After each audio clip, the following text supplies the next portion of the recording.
11월 28일 오늘 하나님의 말씀은 에스겔 15장 말씀입니다. 1절로 5절 말씀.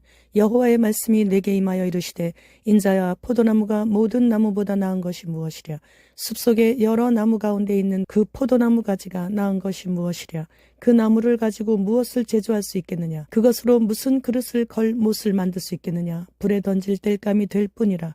불이 그 두 끝을 사르고 그 가운데도 태웠으면 제조에 무슨 소용이 있겠느냐.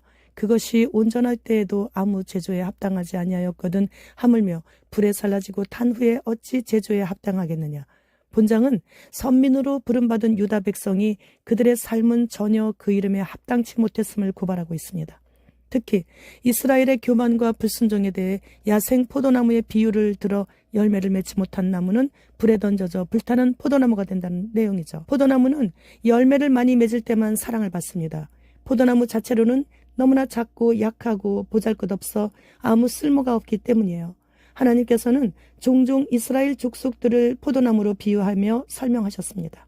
하나님께서 이스라엘을 택하시고 돌보심이 없었다면 그들은 다른 민족에 비해 전혀 내세울 것 없는 그냥 평범한 민족일 뿐이었죠. 11장 6절 말씀. 너희가 이 성읍에서 많이 죽여 그 거리를 시체로 채웠도다. 그렇지만 예루살렘 주민들은 이렇게 하나님의 기대와는 달리 온갖 압제와 살육을 자행했고 역겨운 우상 숭배의 범죄를 저질렀습니다.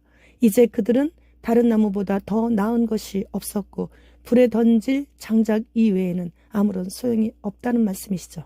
이러한 유다 백성들을 에스겔은 야산에서 제멋대로 자란 가치없고 쓸모없는 포도나무에 비유하고 있는 것이에요. 7절 말씀. 내가 그들을 대적한 즉 그들이 그 불에서 나와도 불이 그들을 사르리니 내가 그들을 대적할 때 내가 여호와인 줄 너희가 알리라. 불 속에서 겨우 피신해서 나온다 해도 지붕이 무너져 결국은 다 죽게 된다는 말씀이시죠. 에스겔이 이렇게 예루살렘을 포도나무로 비유하면서 바벨론에 의해 완전 멸망을 성취됐습니다. 예수님을 믿는다고 하는 우리들도 마찬가지죠.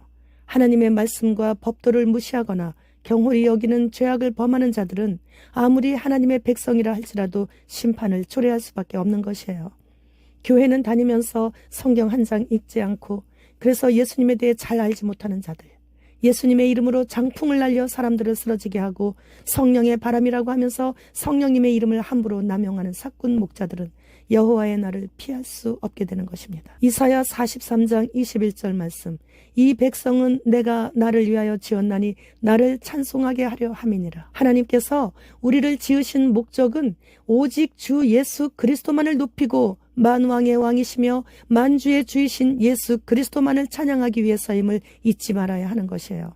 따라서 인간사 바쁜 일이 있어서 중요한 일이 있어서 급한 일이 있어서 하나님을 예배하는 일, 즉 하나님만이 우리의 주 되심을 인정하는 행위인 경배를 드리며 찬양하는 일에 소홀해서는 안 된다라는 거예요. 우리 모두 하나님께서 우리 삶의 주인이 되주시지 않으셨다면, 그래서 하나님의 간섭 없이 나 혼자 살아왔었더라면 이렇게 부지깽이 같은 타다남은 죄로 끝날 인생이었다는 것을 명심해야 하는 것입니다. 북한이 정찰 위성으로 매일 하루에 2번씩 한반도 상공을 지나가면서 우리나라 중요 표적 지역을 다 촬영했다고 해요.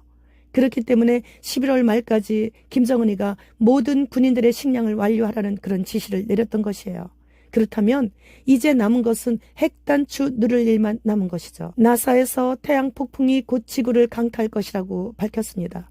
그렇게 되면 곧 전 세계가 대정전 사태에 들어가게 되는 거죠. 인류는 사람도 아닌 이 reptilian들인 저들로 인해 너무나도 참 복잡한 말년을 맞이하고 있습니다.